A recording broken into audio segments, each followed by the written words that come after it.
Hello and welcome, everybody. On today's live stream, we have special guest Derek Brown from Forward 3D Printing and 3D by Design, and Chris Zindrick of Abyss 3D. Thank you for joining us. I was going live on YouTube and Facebook, but for some reason, I just had an error with Facebook, so we're only going to be on YouTube tonight. Let me bring the guys in. Hey, Chris. Hey, Derek. How you doing? Hey, Jerry. Glad you can make it. How's it going? Did you get a bite of pizza, Chris? No, I just literally walked in the door and I told the wife, I said, you take care of it. Well, you're welcome to eat it there. Hello, everybody who's joining us on YouTube. I see we got 7 people. Hello, David Sell, WF Order. Thank you for joining us. Oh, boy. Yeah, I don't know what happened. Tonight's live stream is brought to you by StreamYard and ZYLTECH. And they have a new feature with StreamYard where you can broadcast on Facebook and YouTube at the same time. For some reason, it didn't work on Facebook. I don't know what happened. So we're just now on YouTube. So it is what it is. Anyway, Derek, if you want to grab some pizza, Chris, that's great. Derek, Sure, I'd like to ask you, what got you into 3D printing, and what all do you do? Man, I guess just to give you some background, I've been in machining for probably 20 years.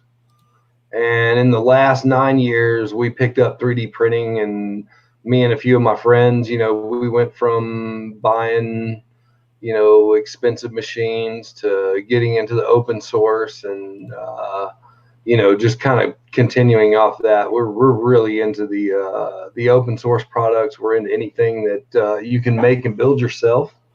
And, we support that 100%. And Probably, Chris, go ahead.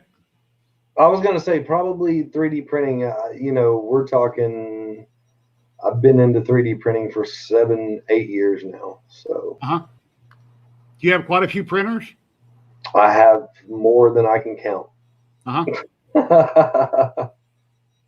Yeah, I've got all Creality machines, and then I got one TiVo Tarantula Pro, and then a modified Ender 3, and then a resin printer.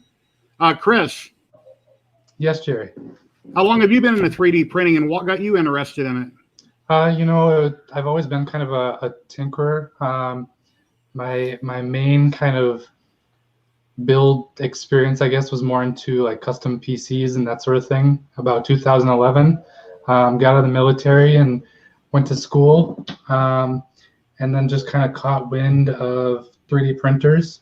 And at the time, my dad's like, "Look at this, you can print stuff," and I'm like, "That's awesome." And he's like, "That's really expensive." So I think that kind of started the interest. And then I started seeing, I think the first video that I saw was Rui's video on the TiVo Tarantula.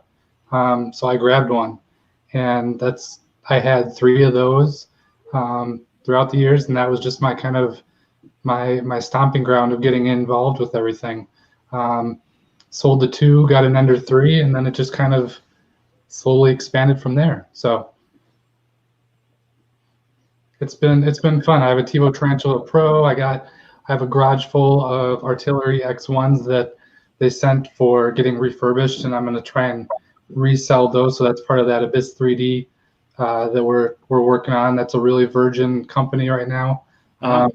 Very early into start stages, but hopefully we'll get there someday. So right now it's more of just a hobby, but it's fun. So. Yeah, below in the description, everybody, I've got links to their sites. For abyss3d.net, there's a link below. And for Derek, for 3D by Design and Forward 3D Printing, there's also links below to them. Let me show a few pictures here if you guys want to tell us about them. Sure. Okay, this is your logo for Abyss 3D. Yep. So I've been kind of, I guess I'm the content creator of Abyss 3D. So this is just something I've been playing with. And I just like to have fun with it. We have the current logo that's on the site. That's kind of, it looks like a stop sign with the Abyss 3D in the middle, which is kind of a sleek design, but it's just, I like to have fun with it. So this is just one that I've been toying with. So. And here's a few prints that you sent me. Let's see. Iron Legend. This is Iron Man by Sanix, I believe. Yes. Yeah. So this was actually, one of my friends wanted me to print this for them. So they bought the model, and they kind of gave me free control over how to make it. So I always thought that, you know, a lot of people I think went with the with the rock base with moss and grass on it, and I kind of just thought it would be really cool to have like a volcano lava type rock. Yeah, that's printed in white, and then you have a light inside of it. So it's actually, if you look at the very bottom, there's a little cord sticking out, and that's just a little LED like under cabinet light. So it's not even in the model; it's just underneath it. Oh, wow. And so what I did for that one is I actually used Sharpie all around it. So that all of that color is just Sharpie that I just kind of let bleed, and then dry brush with black. So wow, that looks really nice. Thank you. That's really cool. Let's see here. Let me jump into this one. This is I believe Derek's project. Yeah, this one I got tapped by a local school to build an enclosure for a school mascot that's probably, I think it was the dates on it are between 1950 something and 1960 something. So that's around about when it was built. There are, I'm sorry, I apologize, I didn't get pictures, but there are 3D printed mounts for the lights inside that African mahogany enclosure with plexiglass windows. That's beautiful work. Really nice. Thanks, buddy. So Derek, you made that whole thing yourself. That's all handmade? Yes, sir. Yes, sir. Absolutely. Him and his miter saws and table saws, and yeah, I've got a garage full of stuff. And this is yours, Chris, I believe, right? Yes, Jerry. So this was actually, I don't remember how the guy contacted me, but this is actually a character from a comic book called The Sav, and he did a Kickstarter for his first issue, and he just asked like I think it was just a random 3D printing group that I'm part of, if there was any interest in doing a print for him of this model. And I learned what it was about, and I said, look, you give me some exposure, you throw my name out there, I'll print this thing for you for free. And so this was actually this was my largest print that took about 4 days total. I used Luban to cut up the tree, and you can kind of see some lines where I had to cut up the torso and the chest area. And this is my first large print. So right now he actually is getting it painted by a professional painter. I don't have a picture of it because I don't know if they're ready to release that yet, but it's looking really good. So that's kind of beautiful. exciting. Thank you. That's awesome. Let's What did see. you do that one on, Chris? What's that? What machine did you do that on? That was between the Ender 3 and the Tarantula Pro. So I didn't have any large base printers. I actually just got my X1 set up probably a couple weeks ago, maybe a month or so ago. So I had to slice it down to fit on those. So I got you. it took about probably 3 or 4 rolls of filament. So it was fun. A lot of learning for me too. Yeah. You know, like I learned a lot of stuff you only really need to print down at 5%, where these are probably printed at 20 plus, where it's just unnecessary waste of plastic. So it's just a lot of learning, especially with the Wolverine claws, how he has like the bandages and the blade sticking out of his hands. Those took multiple tries to try and get my settings right with the beads and that sort of thing. So learned a lot from those. Here's a wasted print. Last week I showed a resin print of Deadpool, Halloween version. So I figured I'm going to make it at 225%. Now I have way too many supports. I let S3D auto-generate supports, and I just left them. But basically, this is a chin right here. It printed for, I don't know, 3 or 4 days, and then my filament broke, and this wound up going in the garbage. It's printing in midair. I'm not going to try to measure it and reprint it, so I'm redoing it. I took off all supports. I manually added just where I felt I needed support. So here's like a quarter roll of filament that's wasted, but it happens. Wow. Yeah. One of the things I've been a really big fan of is, you know, there's Luban for slicing and pegging, so it generates the pegs for you. But I've been using the built-in Windows 10 like 3D builder quite a bit, just because of how simplistic it is. So I angle the slices to kind of show okay, if I print this way, there's my 45 degree for like a face, and it gives me that flat base that I don't need any supports on. So to me, it's just I save a lot of material, and I'm still learning with that. But that's I'll have to go grab Rhino here shortly, Jerry. But I use that for Rhino and Spider-Man. So I think I have that picture here. you might, yeah. I'm not sure if I uploaded it. I can go grab him too. He's just downstairs. So Okay, grab a piece of pizza while you're there. yeah, I'll do that. I'll be right back. And here's a really cool print that I believe is by Derek. This is really awesome. Yep. That's your. That would be the Iron Legend. I literally took the TiVo Tarantula Pro out of the box, built it on a king size bed, plugged it in, loaded some white Filicube, hashtag Filicube. Shout out to Ken Yang at Filicube. They're local here to Houston. They make great filament. This is his white filament. And it is really tough. It is really easy to print with. It prints at like 190 degrees. And that's an untuned machine, guys, for $199. Yeah, I see they just went on sale again. I seen a post on Facebook, which they don't need to go on sale. They're a great machine at a great price already. And if people think I'm favoring TiVo, guess what? I got all Creality, everything, but TiVo's a great printer. So, you know, Ender 3 is a great printer, but I think TiVo for the price is a better printer. So, but that's a beautiful piece. You know, I've worked real close with those guys for quite a while. Definitely 4 years now. And I met the owner of TiVo before I ever came into Facebook. Oh, that's beautiful. I love that blue filament. You know, when I printed this, I thought about painting it. I printed it with silk blue Arion, but it looks really nice. I'm just going to leave it. Yeah, don't touch it. Yeah, that's gorgeous. So I usually prime and paint everything. Well, actually, I prime and then I throw it in a box, or it just sits on my desk. So, you know, since it takes me forever to paint anything, I might as well just print multi-colors and leave them. But yeah, it came out really good. Hey, did you see Rui said hi? I'm kind of ignoring everybody else, but Rui stood out. Yeah, absolutely. Like I said, he was kind of the first one that got me involved with all this stuff. So thanks to you, Rui. I'm going to tell you what, Rui Raptor is a legend, guys. Okay. I never, ever, in the longest time that I've been printing, I never saw anybody explain how to set up a 3D printer like you set up a CNC machine. He has some awesome videos. I subscribe to him on YouTube. I love his videos. His 3D printer's up like a CNC machine. Period. It's accurate. It's, I mean, yeah, check Rui Raptor out on YouTube. He's great. Yeah. Everything he's got is great. Let me jump back over here, how to jump in between my screens. And here's a print by Chris that he's working on or did that was really awesome.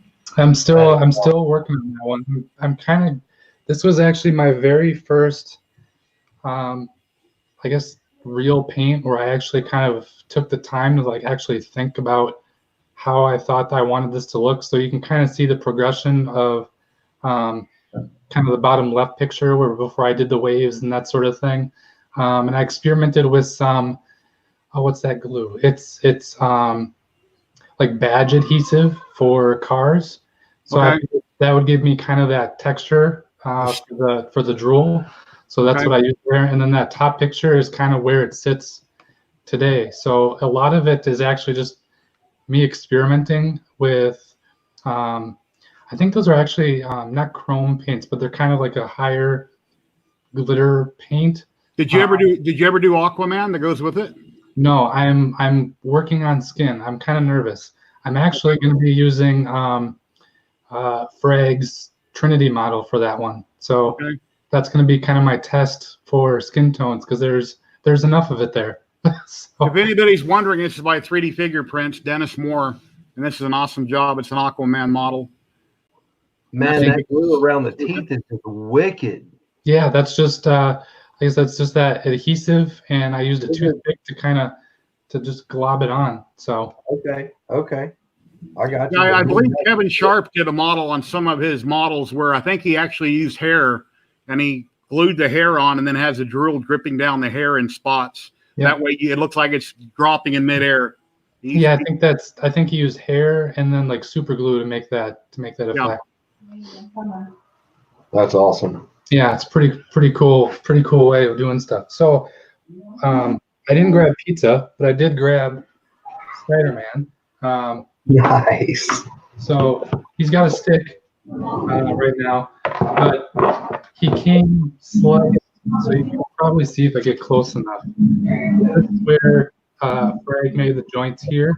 So what I did is I actually took the arms and cut them in half out here, just so I could avoid all those supports. And that saved a lot of material and time overall. So that's one that I like. This guy, hold on, I gotta bend over. I gotta back up too. Rhino. This is the Rhino that goes with it. I can't even get him in frame. What scale is that? Like 150? 300. Oh, okay. All right. Wow. So he's big. He's about 2 feet tall. So Yeah.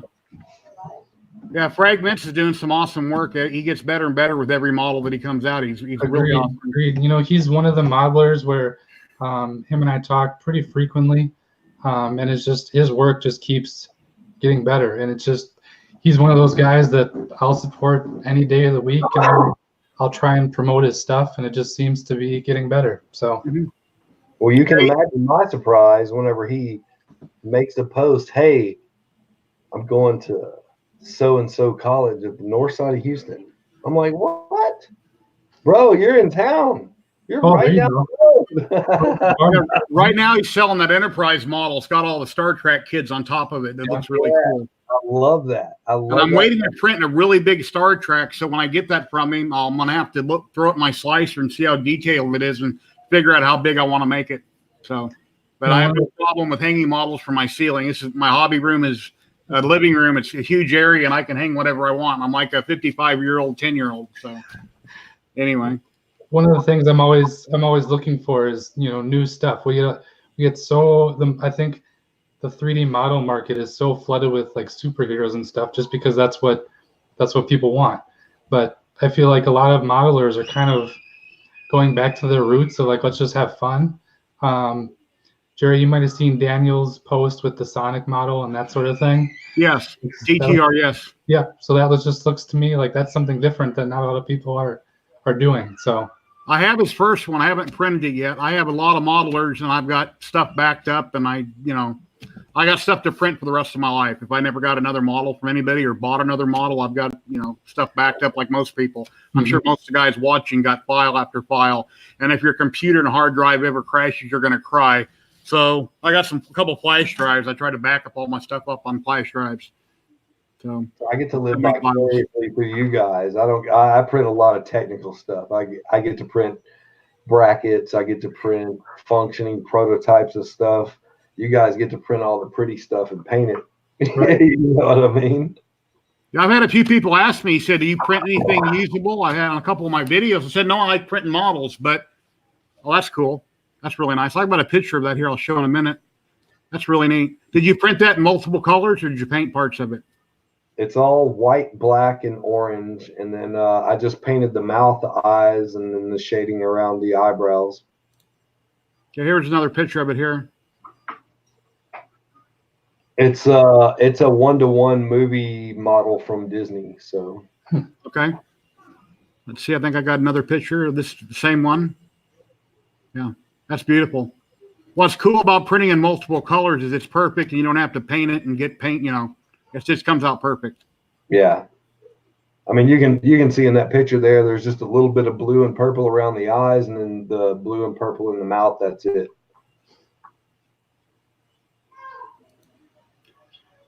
Yeah, Maker's Mike. We don't have company over much in this room, and where I had a big table, and at one time it was a pool table room, so I made a hobby room. I started out in a small bedroom, and that didn't work, and then I moved to my front dining room area where I got the table, which is small, and then I took over this room, and and then wound up. I've got a spare room where I've got some stuff also. It's just I got too much stuff, but it's fun. I have fun with it. I've slowed way down on a lot of my printing, but I want to get into cosplay. I want to get into more technical stuff, functional stuff, because I've got enough models of statues and things like that. So I guess I need to print more starships. I can start hanging stuff in the ceiling so I fill the ceiling up and then move on to something else. There you go. But here's a really cool picture here, Derek. If you could tell us a little bit about this. Oops. That's the case. That's the same. That's the case. Yeah, that's the same one. That's the case that I built. That's part of my shop there. I don't know if you can see there's a Nova 2, Comet Nova 2 lathe back there. I make a ton of stuff on that. So Derek, is this your full-time job now, the CNC 3D printing? No, man. You know, my full-time job right now is remodeling and custom building. I still do the lab stuff for the schools, and I still, you know, promote education. I still do all that stuff, but you know, it's not a full-time thing. I mean, Sure. You can only go so far. I mean, not that you can only go so far with it, but you know, you have to make those contacts, and you have to build those relationships and stuff like that, and you have to get your foot in the door with different schools and whatnot, and you know, so it's just it's something we work towards every day. Let me pull this picture back up here I had on the screen, Derek. What's this, Derek? This is a little vase. I printed this. This was actually literally the first print off the Tebow Tarantula Pro. That's another Filicube filament. I actually have the vase right here. That's a multicolor. It's very gradient. You can see that it's kind of blue at the bottom, and then towards the top it gets like a green color. Let me see if I can find the spool real quick. I'll show you guys.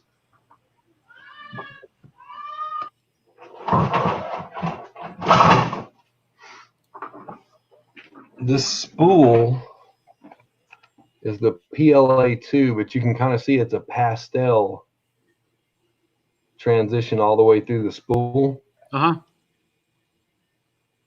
So it works really good with like big models.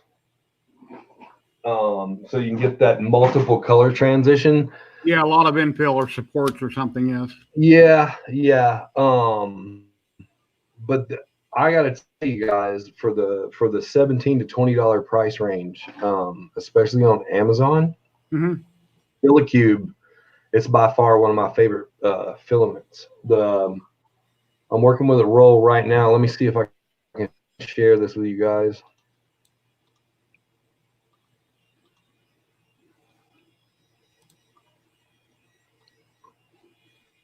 I'm sure you guys have seen Dennis Savory Moore. This is the Chibi Venom at 175%.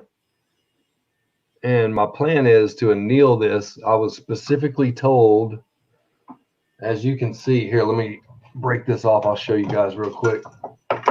Ken Yang, who I deal with quite a bit. He's the owner of Filicube. So he sends me a message the other day. He's like, "Hey man, I've got a filament. I want you to try it. I think you should try it and let me know what you think, and then anneal it." I'm like, "Okay, but don't you make PLA?" He's like, "Yep." I said, "Okay, cool." He sends me a roll of filament. Wow. It's like my favorite color. It's gray. I love gray because you don't have to add a lot of primer to it if you're going to paint it, and it makes a great technical part. Okay, so there is no instructions on this spool whatsoever, guys. Nothing. He didn't tell me what to use it, what temp, nothing. He just said, "Here." Every PLA I've ever tried for 2.5 years, I printed 210 and 60, and I've never had an issue. Well, see, I'm the flip side of that. I print PLA as absolutely low as I can. This prints at 190 degrees. Okay. Like butter. Now you can take that print and you can stick it in the oven for, let's say, 45 minutes at 80 degrees Fahrenheit. That part's 150 times stronger than it was when you put it in there. And I'm going to be doing some video of this just very shortly. where I print some 10% infill 3-wall cubes at 55 millimeters each, and I'm going to run them over with my Polaris razor. So I suppose for your application, Derek, since you're making more parts, like mechanical parts and anything, that's a really good plus for you. Where for someone like me that's only making models and figures, it doesn't really matter. But to have that option where you could do both, that's a no-brainer. Well, unless you're doing like investment casting, you know, if you were doing investment casting, or you'd say a silicone mold out of one of the models that you're doing, you know, you would want to anneal that first. Sure. Makers Mike has a question wondering what kind of primer we all use, and I'm currently using Krylon gray primer. And if I go to chrome a model, I'll go over that with a high gloss black, otherwise to make the chrome pop. If you put, I don't know if most people know, but if you try to do chrome over top of gray primer, it comes out looking like silver. So you got to have a high gloss black finish, and then you can go over it with chrome. Yeah. What do you guys are using for primer? Pretty much whatever you get at Lowe's or Home Depot? Yeah. No, So I'm looking for a can. I can't find the can. I use Rust-Oleum 2-in-1 primer filler, or that. I think I actually just bought 5 cans, the large cans that you just showed, Jerry, to get the Spider-Man and Rhino done. I went through a whole can just with Rhino. So if you guys get a chance, I'll post maybe later on tonight or first thing in the morning. I'll post in the YouTube comments Chromatech from Hobby Lobby. It's $4 a can. You can take the top off of it and you can dilute it and use it in a sprayer. It is an excellent filler. It goes on like a black matte finish, as opposed to like a red or a gray. But it's got the reason they call it Chromatech is because it'll actually it adapts to the exterior color. So if you're putting like an opaque, or like if you're painting white over it, there's something about it that changes the spectrum of what you see once you spray your paint on top of it. It's really cool stuff. It makes an excellent filler too. You can spray it thick where it slightly runs and then wet sand it off, and it works really, really well. I bought some airbrush primer a while back, or a couple of years ago actually, and I haven't used it much. Based on the weather, it doesn't get that cold here in Vegas. I'll keep my paint inside in my hobby room. Then I'll just go outside, paint the model real quick, and bring it back in and let it dry in the house. So I haven't had much use to use airbrush primer. And then I have a little spray booth here when I do my airbrushing or hand painting or anything. Quite often I sit in the living room watching Netflix, and I got a little portable table that you can put food on. It pulls up, and I put a bunch of paints on it, and I start painting while I'm watching TV quite a bit. So I'm gonna have to start switching over to airbrush primer because it's becoming winter here soon. It's getting too cold. So yeah, I don't want all the fumes and stuff in the house. So I obviously can't use a rattle can in the house. Right. Unless you run outside, paint it real quick, and bring it right back in. You got to be careful of it on cardboard or something. You can carry it. You don't touch it being wet. Let's see what we got here on pictures. Here's someone's benchy. Oh, let me tell you guys about this little benchy right here. I was kind of dared to do that. That's a 20 micron benchy off of a resin. That's off of a D7 with a funky display. Yeah, that's the 20 micron layer height with Wenhao red. It took forever, and it was kind of just a joke to do, but it actually turned out really good. I mean, it's very nice. And here's an interesting picture of something TiVo's coming out with. I mean, you probably know a lot more about it than I do. Yes, Derek, please share. Cannot wait for you guys to see this. This is the TiVo Pulsar. They're going to be their entry into the SLA, MSLA market. I'm not 100% sure of the specs on it yet. I was trying to get that today before the show, and I could not. I think it's a time difference between here and China. I'm actively working with TiVo to get this machine in your hands. Yeah, I know Uncle Jesse just done a video from a different company where he got a really large build volume. He printed a mask in one piece on it. And I don't know, by looking at the picture, I can't tell how large it is, but I hope it's larger than Elegoo Mars. Elegoo Mars prints perfect for me. The Cheetah Box software is perfect. I'm really looking forward to trying this out and seeing how well it can print, how well it prints.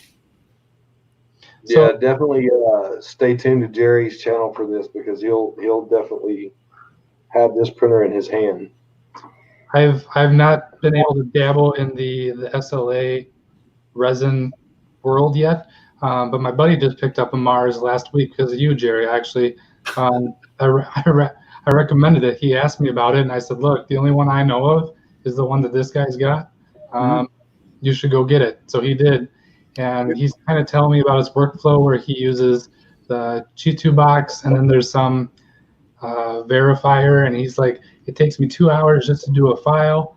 I'm like, so if you reorient it, you have to redo everything because of the islands. And he's like, I'm just going to cut that out because I'm just going to let G2 Box manage my supports. Yeah, the only thing I changed was my support angle and density. My angle, I went to 73 and the density to 75. Other than that, it's all stock. I believe it prints at 0.05 or 0.5. I don't remember exactly. And I just kind of angle my parts, put on supports. When I slice it, or before I slice it, I'll run it down and look at it, and I'll see if there's any islands so don't print out in midair, and put a support there. Usually the software does a great job.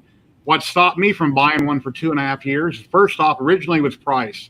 And then up to recently, they started coming down. Then I was worried about fumes and trying to vent it outside. But I'm using Elegoo resin, a gray resin. There's no fumes. I have no problems with odors printing in the house. A lot of people have had trouble with the LCD on the Elegoo going bad on them. I haven't had any trouble. I know Chris, that was on my stream about a month ago, has had trouble with his screen going out and is having trouble with failed prints. Why? I don't know. I've had zero issues. So I was printing like 24/7 with it for almost 2 months, no problems. I've done a video on a bunch of stuff that I printed on it. It's just, I've done a ton of stuff on it. You got to kind of learn what to haul and what not to haul, and make sure you rinse it out real good and clean out the resin. Otherwise, after you cure it, you got wet resin in it. So, you got to figure it all out and wear safety glasses and gloves. Don't be in a hurry, take your time, but it's very easy to work with. Is just wear your gloves and glasses and, pretend like you have a little doctor's office on a table. Just be careful working with it. Sure. Yeah. So, anyway, I'm done babbling. So I agree with that 100%. I mean, you're messing with, unless you're using a zero VOC resin, zero. There's not many. There's only a handful on the market. Bucktown Polymers is one of them. They're here in the, they're in the U.S. and they're in the Midwest, I think. They sell this resin bulk at zero VOC. And they sell it in multiple different formats. They sell it in a slow, they sell it in a fast, they sell it in a super fast, they sell it in the ultra fast. And it all depends on the light source. These resin printers, listen, guys, this is a baby infant technology for desktop use. We saw 10 years ago with some of these machines where they were coming out and they were sintering and they were using lasers and they were using photon beams of light and all this stuff. And it wasn't there then. It's not there now. But what I can say is that there's huge advancement, huge, just in the last 2 to 3 years in this particular technology over FDM, because, I mean, we're talking submicrons. We're talking stuff that, we can't pick up with these without holding it up to some kind of light and seeing that refraction, off of the model. But they are excellent machines, excellent. Even the D7 that I have, which has been hacked and upgraded beyond what it should have ever been, it's a great machine. Hindsight being 2020, I would have waited 4 more years, and I would have got a Mars or a Beam, or waited for this, TiVo Pulsar. But I jumped in really early. I got the Moai, I got the D7, I got the D7 in its earliest form, which was like 1.2. It was garbage. I've heard that NASA's been doing a lot of 3D printing, and there's possibly one on the space station. Yeah. there's going to be several on the space station. There's a couple of really interesting machines coming into NASA that I might be able to get you guys some video on. So just bear with me. I'm gonna try my best. That's one thing you didn't mention earlier. How are you connected with NASA? What do you do for NASA, if I could ask? I work with a bunch of contractors, different individual contractors, and then some individuals with, like Lockheed Martin and, some of those guys, all either servicing machines or, teaching for the most part. A lot of instruction for sure. What got you involved in like the CNC 3D printing area? Because CNC was easy. I was an oil field brat. My father owned a casing company, and I was heavily involved in the oil field from the time I was like 14 years old. So machining, welding, building stuff, that all came second nature to me. That was, I grew up doing that. sure. Did you just make a Halloween box, Derek, that you have a light in? You sent it to me and I couldn't download it. Is it possible you could share that on your screen to show everybody? Let's see. Bear with me just a second. I might have to log in on two screens here. Have you ever had any pizza yet, Chris? I did, yeah. It was Okay. real quick. So don't worry about it. Yeah, if you're hungry, I have no problem eating on the stream. I mean, whatever you need to do. No, all good. Appreciate it. All right.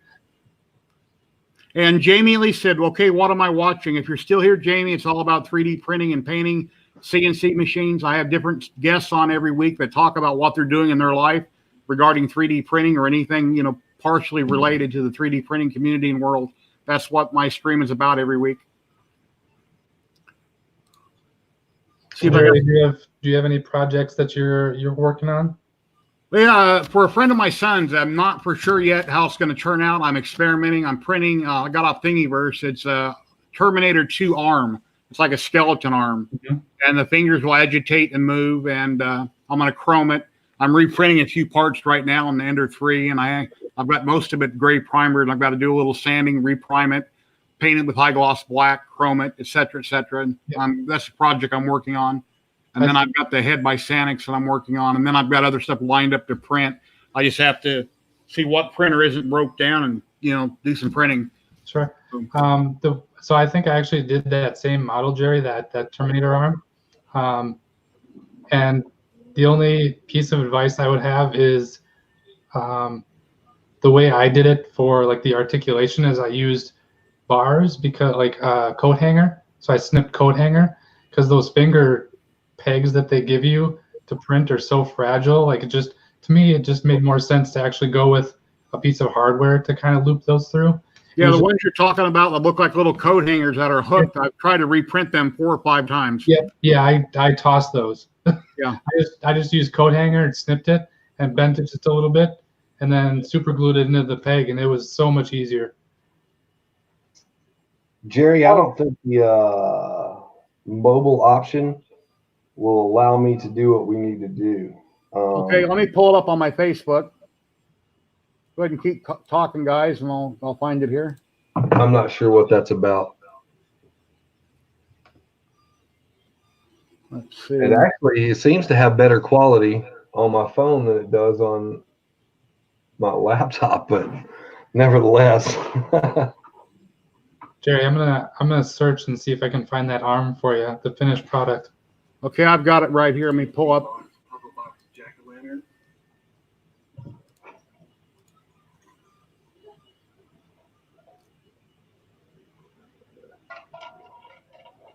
Yeah, that was cut out on the Ooze Nest Ox CNC. It's a 1500 by 1500 millimeter. I've been getting a lot of requests to just do like little decorative stuff on that machine, and so I figured why not try the Halloween stuff? It's really nice. that time of year. I guess you could paint it black, orange going around or something. Hey, you know what? I'll tell you what. Hang on just a second. I'm going to go get the actual lamp now that it's painted.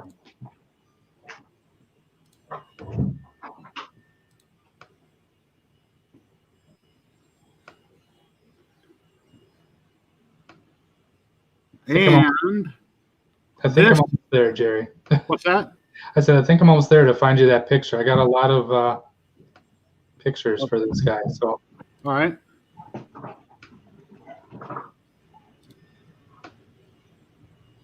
Oh, wow. Let me make you full screen there, Derek. Oh, okay, you already painted it. That's really nice. Now, if it was me, what I would do the old-fashioned way is I'd try to take a jigsaw and cut all it out, and it wouldn't be perfect, and it'd be messed up. And CNC, plunge router is perfect. You just run the software on your computer and go. Yep. Really nice. It was a fun cut. Derek, what do you think of like the MP CNCs or the 3D printed CNCs? I mean, from like a hobbyist standpoint, not something where you're going to be making a living off of, which is, I have an MP CNC and it's great. I love it. I actually, anybody that's thinking about building the MP CNC, go with the Burley, especially if you're in the U.S. because you can use all U.S. source materials. If you're in Canada, you guys get a little bit of a break up there with your cheap stainless steel. I'm a little angry about that, but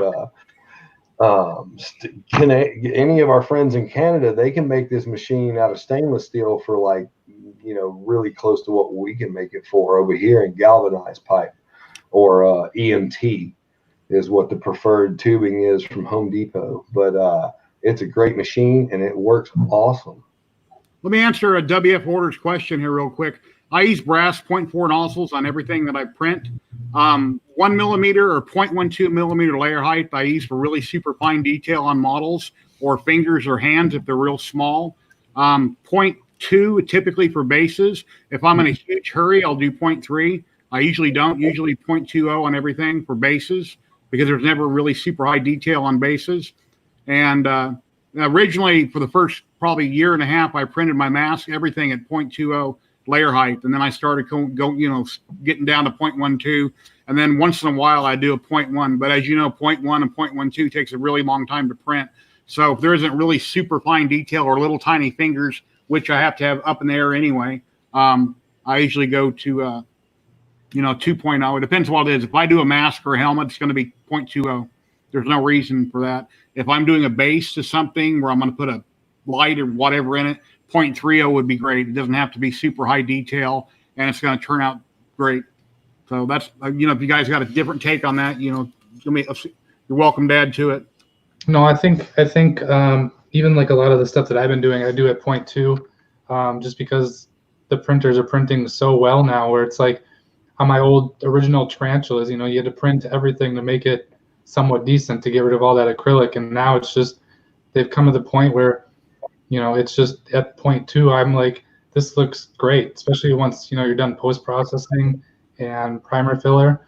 I have no reason to go to like a 0.2 nozzle. So 0.4 is where it's at for me. And if your printer's dialed in and everything's working great, you're not going to have layer line issues where you got to sand prime. For the finished product, like on Iron Man here, it's going to look perfect. There's no reason to sand and prime anything on this. You're not going to see layer lines on it. I'm sure if I got a magnifying glass out, I'll see layer lines, but there isn't anything noticeable on it. Once in a while, one of my mini printers will get out of whack, and then I have layer lines, and I got to start reprinting things and tightening up belts and trying to determine if what's wrong that caused it. But if everything's dialed in right, you don't have layer line issues. My take on that, coming from the technical standpoint, I do a lot of multi-process printing, where when I get into small areas, I've tried it recently on a few models. I'm going to be trying it on the Venom model. When I get to spaces where I need more detail or more strength, sometimes I'll do a multi-process. So I'll go from 0.2 on the base. And here's something else. I'm going to jump off track real quick. I don't know. There's a multiple situation here going on. When you use a 0.4 nozzle, 0.4 is divisible by 2. So in theory, you should use layer heights divisible by 2, Mm-hmm. right? When you get into an odd size nozzle, you use layer heights divisible by an odd number. Okay. You see what I'm saying? So like when you get into multi-process, you're going to go like you'd have a 0.4 nozzle, but you're doing 0.2 in areas, 0.12 in areas, 0.1, 0.6, or 0.06, you know, for super fine detail in different spots. And S3D allows you to do that. Pathio will allow you to do that, and so will Prusa Slicer. But aside from that, I think there's a couple people that think Cura's multi-process it's a little bit different. You know, it's not geared in a technical aspect like S3D and some of the other stuff is, but in coming from a technical view, I like the multi-process stuff. I've only done that a few times on models. I'll start out with my infill at 1%, and then at different heights I'll jump up. And I have used it a little bit. I need to use it all the time, but it speed your printing time way up. You know, if you got really super high detail on the head and the base, like say a bust, is the detail's not that great, you can print that at 0.2, 0.3, and as you come up, you multi-process and you can change it. And there's a lot of videos on YouTube that explain multi-processes through Simplified 3D or Maker's Muse, or there's a lot of good people out there that explain in detail how to do. Jaime makes a good point in the comments. The rule of thumb, fairly to speak, is 80% of your nozzle diameter has a high limit. Mm-hmm. So relatively speaking, 0.38, 0.36 is going to be the limit of what you would want to run on a 0.4 nozzle. Mm-hmm. You know what I mean? But yeah, he's definitely good looking out, Jaime. Most of my layers I do in S3D are like 654 is how I run my layers typically. And whenever I don't like base mode, as I've mentioned in the past in videos. I hate base mode. It's 0.1 millimeter. Everything you can just crush it with your hand. I do everything thick and heavy, typically. I need to give away a roll of ZYLTECH PLA to everybody here on YouTube. It's for USA only. So if you're not in the USA, I'm sorry, but it only ships in the USA. And one person can either pick from Pumpkin Spice, Galaxy Glitter, or Silk Blue. So I'm going to put a word up here in chat, and everybody enter this word, and we're going to pick one winner. Let's see. Pumpkin Spice. And the word is going to be snake. So everybody's in chat that's in the USA would like to win a roll of 1.75 millimeter filament from ZYLTECH. The word is snake. Jaime Lee says that's racist. Only in the USA. Well, he's in Panama, by the way. Don't mind him. He's in Panama. He's a good friend of mine. He told me he was going to send me some coffee. I still don't have any coffee. Where's my coffee? Gave away some area on filament a few weeks ago. I gave away some area on filament a few weeks ago, and that covered UK, US, and Canada. But it all depends who I'm getting my free giveaways from as to where they're going to ship it to. Yeah, ZYLTECH is another local to me. You know, they're on the north side of Houston, and she has some of the best filament. I mean, and she has very quality parts for reasonable, you know, price, and their shipping's, you know, really good. So below in the description, anybody goes on ZYLTECH's website, if you enter 3DHP, you'll get 15% off anything with that code, except for their specialty packs. Their special filament packs, you'll get 15% off. And like I said before in the beginning of the video, these men here on the stream, if you'd like to go to any of their channels and check them out, there's links below in the description. And there's Amazon links, and there's a link to StreamYard. If anybody'd like to check out StreamYard, there's a referral link down there. StreamYard is great if you want to go live on Facebook, YouTube, or another platform, or just chat among your friends. You guys want to get together and chat with your friends, you don't have to go live. It's a cool program. They got a free version and a paid version. Jerry, there was a question from Mike about the airbrush nozzles. This is actually something new to me that I think I saw last week from an article. I don't know if you guys have seen that yet, but it seems to be popping up a lot now, where it just all of a sudden just kind of it took off.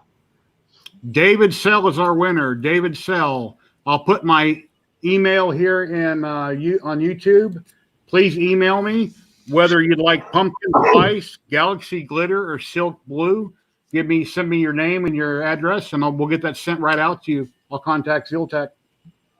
What are those for, Chris? Have you seen them? So, as from what I understand, they're obviously like a lot smaller of nozzle size compared to like the 0.4s. I think you can go down to like the. I don't understand like the need, because you can get those brass nozzles down to the 0.2 layer or the 0.2 nozzle size. So I don't know if these go smaller. One of the comments that I saw was that it would be really good because of the extra height for, you'll have to remind me of the word. Is it like the planar printing where they did like that? Oh, non-planar? Yep, yep. So just because it adds that little bit of extra height, but it's just, I don't know what the deal is yet. So, Well, dude, sounds like a test to me. We need to order some and see what they'll do. for sure. Here's a really cool logo here. That's yours, Derek, right? Ford 3D printing. Yes, sir. Absolutely, my friend. That's nice. That was a conglomeration between me and Scott Worthington of Customized 3D. Oh, yeah. Oh, and here's something I forgot to show earlier. David Sell, if you're still on the stream, you should be. Here's a pumpkin spice. Nice. This is their, I think, Galaxy Glitter, I believe this one is. And the third one, the Silk Blue. All three look really awesome. So just let me know, email me your name and address and which one you'd like, and ZYLTECH will get it sent right out. I just put in an order. I just ordered 7 rolls from ZYLTECH yesterday. I'm trying out some different colors for some different projects. Nice. Jerry, have you noticed any tolerance issues in their filament at all? Not yet. No, I haven't. I have had some issues with the Ariana Cape once in a blue moon. I probably tested 20 or 25 rolls of Arion, and 2 different rolls I had, or no, 1 roll I had a couple knots in it where it killed my print. It wouldn't go through my filament runout sensor.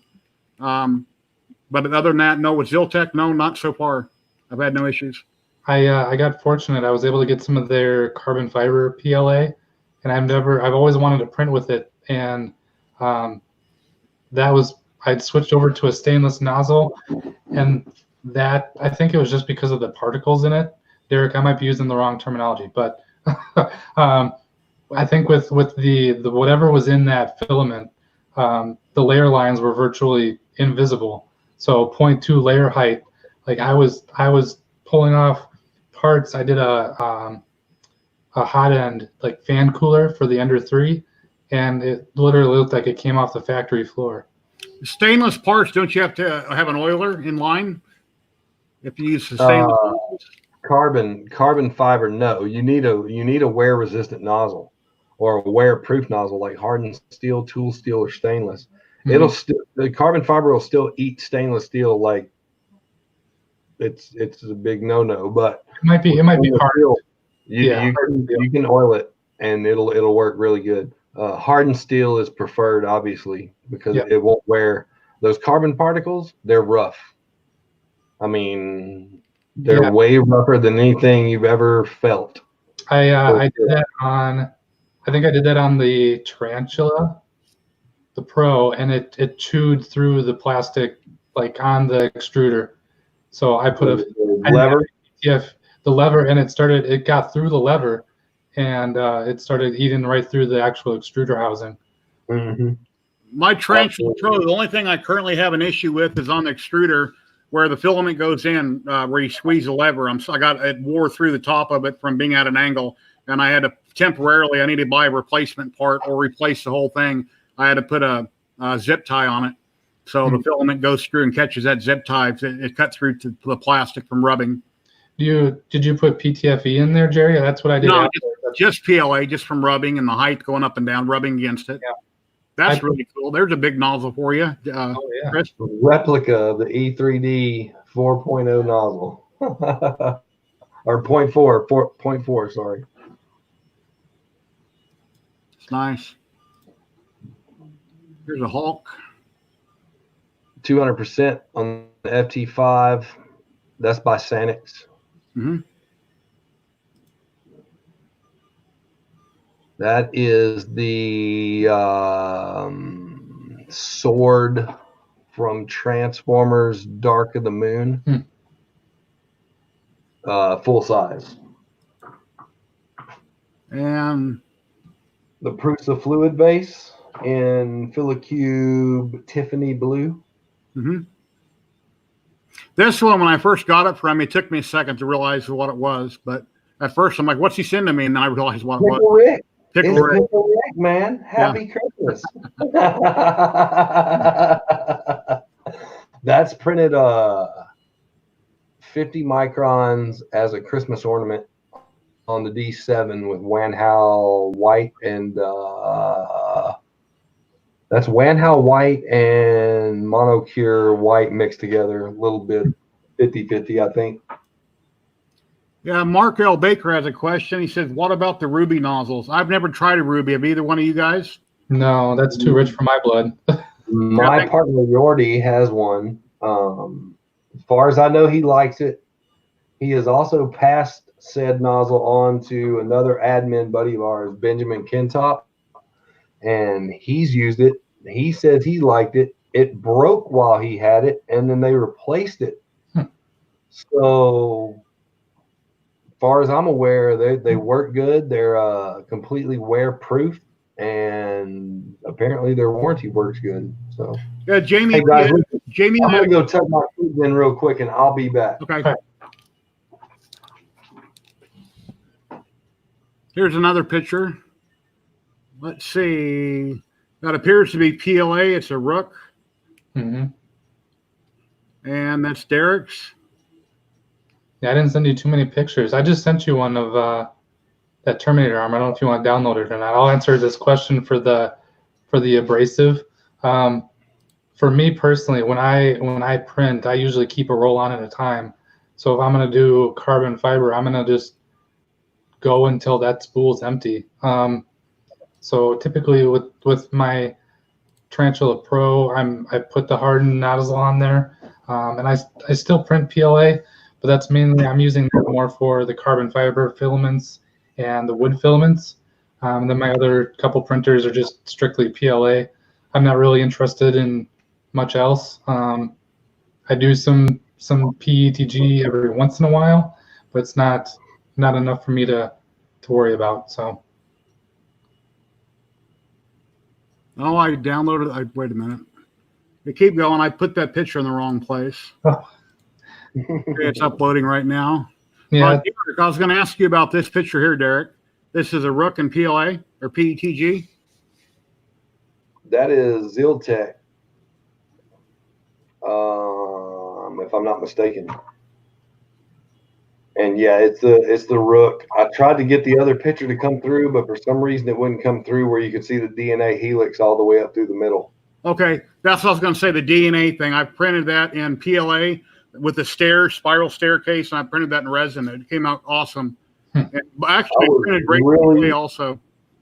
I was really impressed. There was not a string. There was not a bubble. There was not a gap, an overlap, nothing on that whole model. Oh, that's beautiful. Yeah, that's what I'm currently printing. I'm printing, adding a couple parts. Chris, what I figured I would do is from the wrist down, I'll glue all that together, and then I'm going to spray it with high gloss black, chrome it, and then from there up, I'm going to probably have to, the fingers at least, chrome them individually and then put them together. I did everything after I put it together, and everything's still articulated just fine. So I guess it's really up to you. Did anything show up where, I mean, because I figured the chrome paint might freeze them in one position. No, it was fine. I think because I did it, the tolerances were actually, they're pretty loose, and so everything broke free, like it didn't even stick. So if you look, there was that cord sticking out of the bottom. I actually had to do that one in the middle of the winter, so I had to go in my garage and I had to hang it from my ceiling to paint it. Yeah, so that was fun. That's actually one of the first prints where I actually kind of learned on how to smooth without any doing, like I didn't fill anything, I didn't sand anything. I sprayed it with filler primer, and then I found a gloss black Rust-Oleum paint and for whatever, or satin, there's a satin black paint. For whatever reason, that satin black just filled in all the gaps, and it was like glass when I was done. So Okay. Yeah, if I have any questions working on mine, I'll message you about it and get some pointers from you. for sure, yeah, it was a fun build. Just I would recommend having like a tray of, you know, if you can keep the fingers to know which finger goes where, that's gonna help. So Okay. And then I guess when you attach the wrist to the arm, you use nails and you glue them in like it recommends on Thingiverse, or no, I think all I did was just glued them in place. I don't even think I did that. okay. They was talking about using nails, probably snipping them with some cutters and just sticking them in for effect. I might have used some more wire hanger and just glued the top, because I think it came with little caps, and I didn't print out any of the small stuff because to me it was just no need. So it still looked really cool when it was all done. So Well, I guess we're going to wrap this up, guys. I just want to stick around for a minute. I just wanted to thank you for coming on, Derek and Chris. It's been great talking with you, and everybody got to meet you. And you know, like I say, everybody that's watching, there's links to these guys down below in the description, and it's been awesome. So I'll get right back with you guys. So thank you very much, everybody, for being here. It's been great. Every week I do a live stream, usually Tuesday nights at 6 p.m. I would like to do one on the weekend, maybe in the daytime, so a lot of people in the UK can join in on chat. Do one earlier in the day. I'm not sure when that's going to happen, but and we had problems with it not streaming to Facebook. I'm not sure why, but StreamYard just added that feature, and I'm not sure what went wrong there, but it's been wonderful. Thank you for joining us. Please like and subscribe. Click that bell if you'd like to get notified the next time I post a video or go live. Thank you very, very much, everybody, and you guys have a great night.